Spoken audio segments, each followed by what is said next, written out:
जय श्री राम। आज बात करते हैं शबरी की। कहते हैं शबरी पहले स्वर्ग की अप्सरा थी। एक बार भगवान विष्णु स्वर्ग में आते हैं तो शबरी उनको अपलक निहारती रह जाती है। तो ये बात इंद्र भगवान को पसंद नहीं आई, तो वो शबरी को श्राप देते हैं कि तुम भील जाति में पैदा होगी और तुम्हारी ये जो सुंदरता है वो भी नहीं रहेगी। जब शबरी प्रार्थना करती तो फिर आशीर्वाद भी देते हैं कि जिन्हें तुम अपलक निहार रही थी वो ही तुम्हारा उद्धार करेंगे। नेक्स्ट जब अगले जन्म में शबरी का जन्म भील जाति में हो जाता है, उसका नाम शबरी रखा जाता है।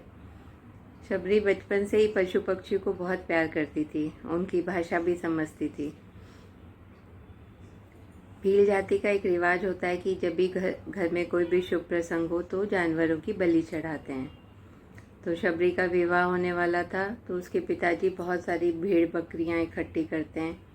शबरी पूछती है, पिताजी ये किस लिए लेकर आए हैं? तो कह रहे हैं कि तुम्हारे विवाह के लिए लेकर आया हूँ, इनकी बलि चढ़ेगी। ऐसा कहकर उसके पिताजी चले जाते अपने काम पे। तो शबरी को ये बात समझ में नहीं आई कि इतने मूक जानवरों की बलि होगी तो वो क्या करे। तो उसे लगता है कि वो घर छोड़ देती है। तो नेक्स्ट उसके माता पिता कभी उसे घर में वापस तो नहीं लेंगे, लेकिन इन जानवरों की बलि होने से बच जाएगी। तो शबरी रात में अपना घर छोड़ देती है और गहरे घने वन में अंदर चली जाती है, जहाँ पे कई ऋषियों के आश्रम होते हैं। वहाँ पे वो सेवा भाव से आश्रम का ध्यान रखती है, सेवा करती है, रास्ते साफ करती है। लेकिन जब ऋषियों को पता चलता है कि ये भील जाति की है तो वो लोग उसे अपने आश्रम में स्वीकार नहीं करते हैं। फिर एक आश्रम था मतंग ऋषि का, तो मतंग ऋषि उसे अपने आश्रम में एज ए विद्यार्थी रखते हैं और वो पिता पुत्र के जैसे ही वो उसका इतना ध्यान रखते हैं, उसको सिखाते हैं, उसको ज्ञान देते हैं।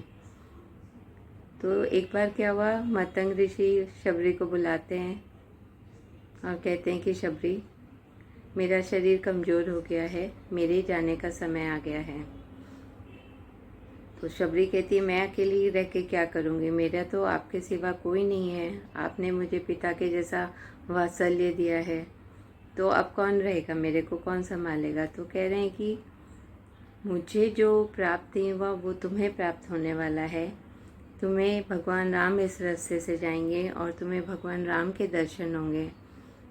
तो शबरी को ये समझ में आता है कि भगवान राम आएंगे और उनके दर्शन होंगे। इस भक्ति भाव से शबरी अपना समय काटती है।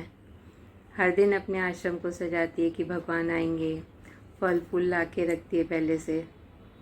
जब पता चलता है कि भगवान आज आ रहे हैं तो वो बेर तोड़ के लेकर आती है। ये कहानी तो हम सबको ही पता है कि फिर वो बेर चखती है, फिर भगवान को खिलाती है। तो लक्ष्मण जी कहते हैं, भैया ये बेर तो जूठे हैं।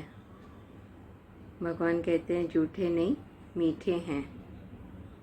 और बहुत प्यार से माँ शबरी चखती है, भगवान को खिलाती है। भगवान लक्ष्मण जी को भी देते हैं खाने। लक्ष्मण जी को वो अच्छा नहीं लगता, वो उसको फेंक देते, पीछे नहीं खाते। उसके बाद शबरी कहती है भगवान से, अच्छा आप आए तो हैं इधर, लेकिन आप तो माँ सीता के लिए आए हैं, मेरे लिए तो नहीं आए हैं। तो बोलते हैं भगवान, नहीं, मैं तो सिर्फ आपके लिए ही आया हूँ, ये काम तो मेरा कोई भी सेवक कर सकता था, मैं तो माँ सिर्फ आपसे मिलने के लिए ही आया हूँ। फिर शबरी की भक्ति की वजह से शबरी को मुक्ति मिलती है, मोक्ष मिलती है।